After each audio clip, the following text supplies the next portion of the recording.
by Rama Films present. Music by Vikas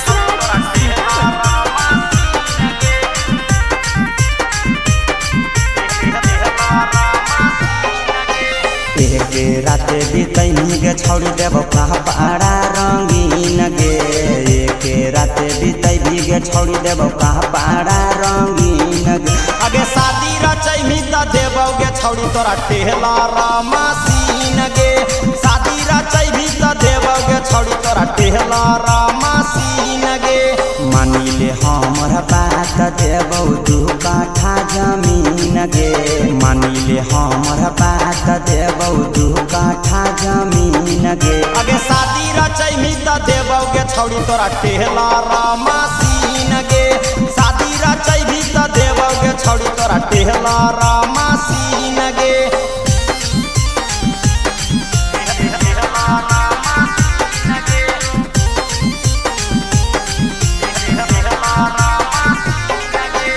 Music by Vikas Raj Sitaman.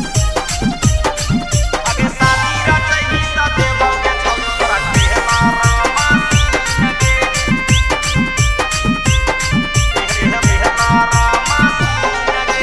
कतना हौ तोर rate छौड़ी करै नै जादा लेट। हमरा बता दे गे गोरिया, हमरा बता दे गे गोरिया, हमरा बता दे गे गोरिया।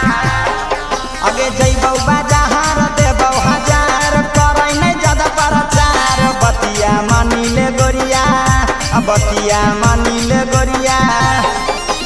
देवौ सारा सामानमा छौड़ी करे हमारा पयकीन गे।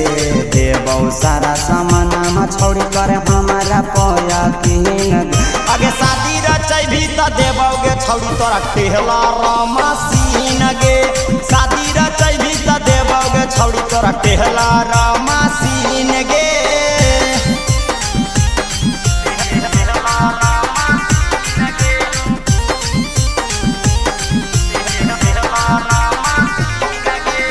Music by Vikas Raj Sitaman. अगे शादी रचैभी त देवौ गे छौड़ी तोरा टेहला रामासीन गे।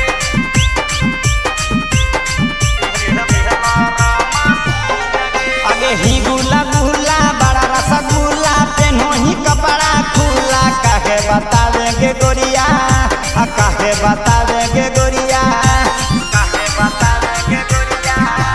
ए गजरा लगाई के फूको ही जब तो चूल्हा। काहे देखावो ही गोरिया, काहे देखावो ही गोरिया।